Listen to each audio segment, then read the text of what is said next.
देश है। ठीक, लोकतंत्र किसे कहते हैं?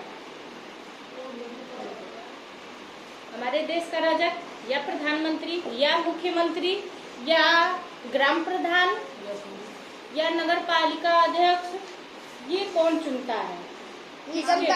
जनता। जनता में से ही कोई एक लोग उम्मीदवार भी होता है।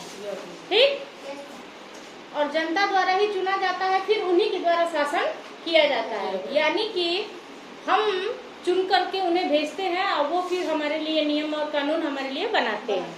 तो क्या इसके पहले भी हम अपने राजा को चुनते थे? नहीं। ऐसा शासन था आजादी से पहले? नहीं ना। कौन सा तंत्र था? अभी लोकतंत्र, या जो हमारा ये लोकतंत्र यानी लोगों द्वारा लोगों का शासन, और जो राजतंत्र उसे कहते हैं, जो कि राजा के लड़के ऐसे चलते थे। उसमें किसी को चुनाव करने का कोई अधिकार नहीं था। ठीक, यह लोकतंत्र कब हुआ? आजाद होने के बाद हमारे देश। तो आजाद होने के बाद हमारे देश को चलाने के लिए एक संविधान लिखा गया कि किस नियम कानून के अनुसार हमारा देश चलेगा। तो उसके लिए हमारे देश में एक संविधान की स्थापना की गई और उस संविधान में यह कहा गया कि अपने देश को चलाने के लिए लोकतंत्र के लिए 3 चीज बहुत ही जरूरी है। सबसे पहला कि निष्पक्ष चुनाव होना। ठीक, किसी भी तरह का चुनाव में लोकतंत्र की सबसे बड़ा जो स्तंभ है, कोई भी चुनाव में बाधा नहीं होना चाहिए, कोई लोभ नहीं होना चाहिए, कोई लालच नहीं होना चाहिए, किसी के दबाव में नहीं चुनाव होना चाहिए। अक्सर चुनाव में हम लोग बताते हैं ना, यस मैम, कोई पैसे का लालच नहीं, किसी का डर नहीं, यस मैम, निष्पक्ष रूप से चुनाव हो। और दूसरा, एक संसद हमारे पास पार्लियामेंट हो। और तीसरा हमारा स्तंभ है स्वतंत्र न्यायपालिका।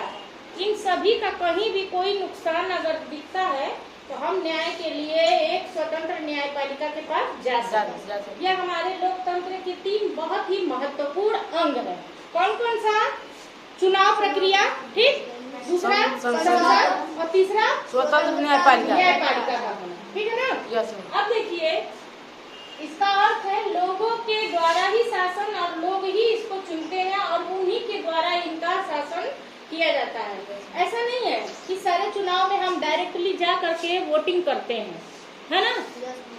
कुछ चुनाव ऐसे हैं जिनमें हम लोगों को चुन के भेजते हैं और वो चुनाव प्रक्रिया में भाग लेते हैं। तो ऐसी चुनाव प्रक्रिया जिनमें हम डायरेक्ट भाग नहीं लेते हैं, लेकिन हमारा चुना हुआ व्यक्ति जाके वहाँ वोट करता है, ऐसे चुनाव को हम कहते हैं अप्रत्यक्ष रूप से भाग लेना, है ना? मान लीजिए आपको मैंने चुन दिया, ठीक, तो आप मेरी पसंद हो गए ना? यस। तो आपको दूसरे को चुनना है, तो आप अब उनको चुनेंगे।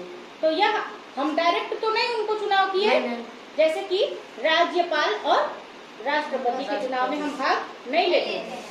तो आपको हम चुन के भेजे हैं, आप उनके चुनाव में भाग ले रहे हैं, तो अप्रत्यक्ष रूप से हम उस चुनाव प्रक्रिया में भाग ले रहे हैं, क्योंकि आप तो हमारे ही द्वारा चुने गए हैं ना। तो देखिए, अप्रत्यक्ष या प्रत्यक्ष रूप से जो हम चुनाव में भाग लेते हैं, यह हमारा लोकतंत्र है। ठीक, लोकतंत्र आजादी के बाद से स्थापना किया गया है और यह संविधान द्वारा यह हमारे बताया गया है कि हमें क्या करना है। एक लोकतांत्रिक देश हमारा रहेगा, भारत देश। ठीक, अब लोकतांत्रिक देश कैसे बनेगा? जब हमारे देश में बहुत ही अच्छे से चुनाव होगा। तो ये सारी चुनाव की प्रक्रिया कौन कराए? इसके लिए संविधान ने एक निर्वाचन आयोग की स्थापना किया है। कौन से आयोग की? निर्वाचन आयोग। निर्वाचन आयोग आप बाहर अपने बोर्ड पे देखे होंगे, बूथ लगे हुए हैं ना, उसमें पढ़िएगा निर्वाचन आयोग लिखा हुआ है, लिखा है ना।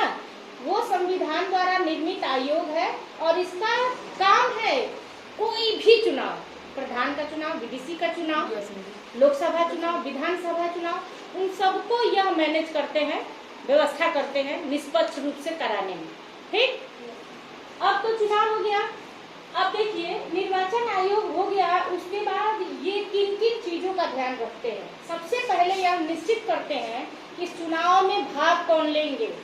जो भी व्यक्ति स्त्री या पुरुष 18 वर्ष की आयु पूर्ण कर लेंगे वह चुनाव प्रक्रिया में भाग लेंगे।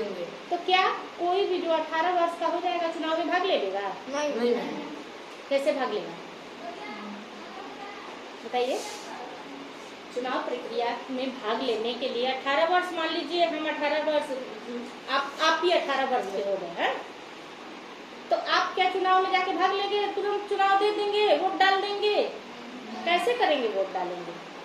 जी गांव में घूमकर सभी लोग से कहना पड़ेगा कि हमको जी मतदाता सूची में नाम। Very good. मतदाता सूची में जब आप नाम डलवाएंगे तभी आप वोटर बनेंगे, मतदाता बनेंगे, नहीं तो आप मतदाता नहीं बनेंगे, चाहे आप 30 साल के भी हो जाए तो भी। तो उसके लिए मतदाता सूची में आपका नाम होना चाहिए, है ना? जैसे बीएलओ लोग हमारे यहाँ स्कूल में सर काम करते हैं ना, सर्वे करके उसमें 18 साल के ऊपर के जितने भी लोग हैं उनका नाम डाल देते हैं, मतदाता सूची में नाम पड़ गया। ठीक, अब जब मतदाता सूची में नाम पड़ गया तो आपको एक पहचान पत्र मिलता है। मिलता है ना? Yes ma'am. वोटर आईडी जिसको कहते हैं, मतदाता पहचान पत्र, उसे हम इपिक भी कहते हैं। क्या कहते हैं? इपिक। हाँ, इपिक इसलिए कि उसमें एक नंबर होता है, उसी इपिक नंबर कहते हैं। इपिक नंबर डालिए, कहीं जाते हैं तो आप नहीं है मतदाता का इपिक नंबर डाल देते हैं, जैसे आधार का नंबर डालते हैं। Yes ma'am. उसी तरह इपिक नंबर भी होता है। अब देखिए, इसके लिए आप क्या करेंगे? अब आप तो मतदाता बन गए, चुनाव आ गया। चुनाव के दिन हमारे यहाँ तो पहले बैलेट पेपर से होता था, यानी पेपर में नाम लिखा रहता था, उसमें हम डाल देते थे। अब ऐसा नहीं है, ये अब मशीन की प्रक्रिया कराती है, इलेक्ट्रॉनिक। उसे हम क्या कहते हैं? Electronic voting machine. ईवीएम से हमारा चुनाव होता है। कैसे चुनाव होता है? ईवीएम को हम कैसे फुल फॉर्म में कहते हैं? Electronic voting machine. ठीक है ना? इस मशीन में 2 चीजें जुड़ी रहती है। एक में तो पूरे जितने भी मतदाता रहते हैं, वो जो चुनाव के लिए उठे रहते हैं, उनका सारा फोटो और उनके नाम लिखे रहते हैं। ठीक, और आखिरी में एक बटन होता है, नोटा। आखिरी में बटन होता है, कौन सा? नोटा। मान लीजिए आपको 10 नाम दिए हुए हैं। 10 नाम दिए हैं। आपको 10 में से कोई पसंद नहीं आ रहा है, नोटा डाल देंगे। आप क्या करेंगे? नोटा को दबाते हैं। इसका मतलब ये होता है कि इनमें से कोई नहीं। आपका वोट किसी को नहीं